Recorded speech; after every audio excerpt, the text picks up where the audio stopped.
Hello, friends. This is Dave Horowitz, executive editor at ClassicsToday.com. Well, I survived the Verdi soprano list. Some of the opera loonies popped up, of course, but not as many as I thought. I think probably they've written me off entirely. So thank God I'm not a respectable opera loony person, so they can all go kill each other and not bother us so much anyway. But today we're talking about the 5 greatest Scriabin pianists. This has gotten a bunch of requests. I'm really kind of surprised, or maybe it was one person making the request 50 times. You never really know, with the internet and all of that stuff. Scriabin is one of those really weird, eccentric, genius pianist composers. He was a composer. And it's interesting. This list is all Russian. It didn't have to be. Maybe some of you can come up with a list of not all Russians. I may suggest somebody, but I do want to say this. When I say make a list, up to 5, that's it. No honorable mentions. No, let me show you how smart I am by listing every pianist I know who's ever done it. Or let me list 20 obscure people no one's ever heard of. Just stop it. Cut the crap. The point of this, as I've said many times, is to create lists which are useful for people looking at this video and the commentary afterwards, for finding consensus, for finding names that they really need to get to know. And we want these lists to be helpful, not confusing and not self-serving and not sort of annoying. And I know you can do it because most of you do. And I'm just saying this because, I don't want to keep deleting things. It's tiresome. I read all of your comments. Every single one. It's taking more and more time out of my life. And I'm happy to do it, of course, but I really want these sections to be useful because you're so smart, you folks. You've got so much knowledge, much more than I do about some of these things. And it's incredibly helpful. It's helpful to me. You have no idea how much great listening I've enjoyed because of the suggestions you've all made in your comments. So let's just keep it as productive as we can. That's just my suggestion. So the 5 greatest Scriabin pianists are all Russian, and you have to begin with Vladimir Sofronitsky. Sofronitsky was Scriabin's son-in-law, and he was a wonderful pianist, a splendid pianist, and he carried the flame.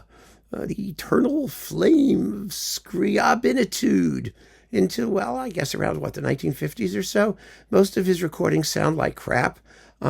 You may or may not be able to tolerate them, but he's a name, and you're going to have to encounter him at some point or another. And he was, of course, an amazing Scriabin pianist. So, it's hard to collect all of his stuff. There was a big Denon edition of Sofronitsky stuff, which I actually have. I believe I own it somewhere. I think it's down in the overflow room, or most of it. And then there was, then there's stuff on all kinds of historical labels and pirate labels and stuff. It's a real pain in the butt to try and collect. But there are Scriabin collections out there. Once you know the music already, he's worth hearing. This is often the case with historical recordings because, the quality of the sound or the circumstances of the performance require a certain level of imaginative recreation of what ought to be there, but you can't really hear too well.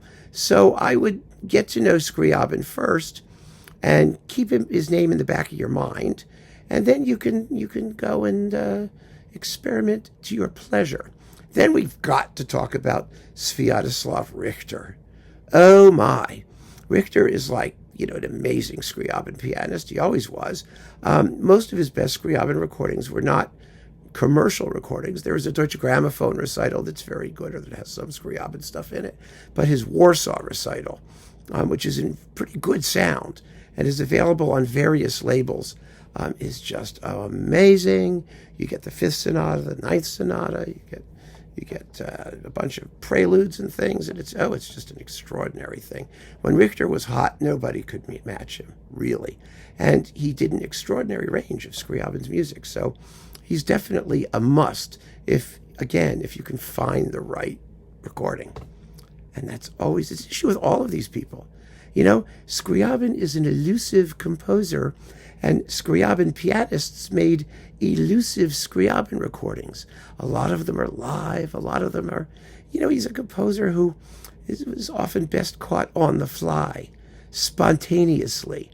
And the best performances capture that spontaneous quality. Vladimir Horowitz was another one. He is, a lot of his Scriabin recordings are live. Some of them were made in his living room, which means they sounded sort of, some of them are amazing. They're on Columbia, they're on RCA, they're from the Carnegie Hall recital. It's all over the place, although it has been packaged conveniently. And his formal recitals, the ones on Columbia and the ones on RCA, are really, really pretty amazing. He was definitely to the manner born. He was an eccentric himself, and Scriabin, of course, was loony.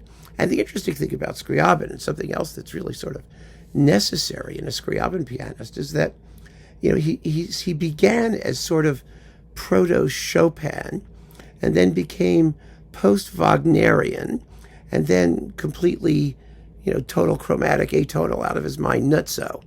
And you've got to be able to follow that trajectory. A really great Scriabin pianist encompasses the whole package, and it's a huge range of stuff over a very small space. Horowitz could do that. Vladimir Ashkenazy, another really, really fine Scriabin pianist. He did all the sonatas, did a bunch of shorter works. He did the concerto, which is also helpful. It's a lovely piano concerto, the Scriabin. It doesn't get played that much anymore. It's also in his post-Chopin mode, but it's a lovely work. See, Scriabin was not really a tunesmith. He was a harmonist. And although he wrote some lovely melodies, he basically was not, like Chopin, one of the bel canto singers of the piano, of the keyboard. Scriabin was a colorist, a harmonist, somebody who was into succulent but short moments. That's why I love his Fifth Sonata so much, because it's just one of these indefinable blobs of glorious harmony and texture, and you can't really explain it. It just kind of works. It's just phenomenal. Anyway, Ashkenazy is definitely somebody you need to consider. And last but not least, I wanted to do a modern pick.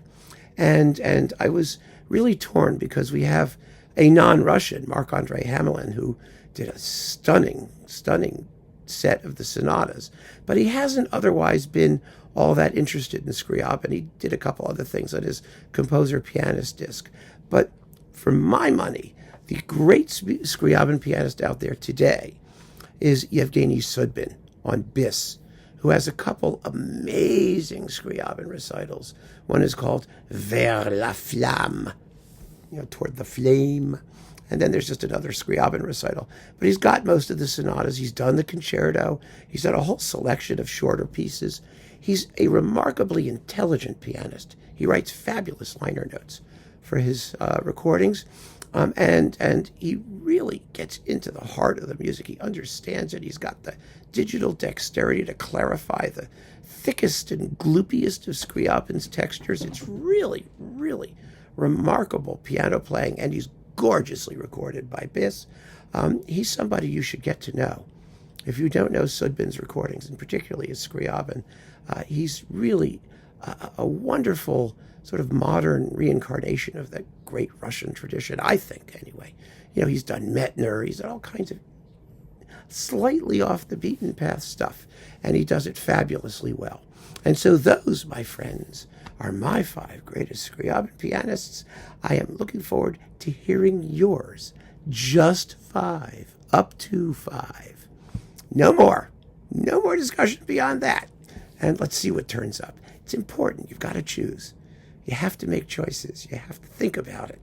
That's the fun in doing this, I think, and that's the value in all of the lists that you contribute. So keep on listening, friends. Thanks for joining me. Take care.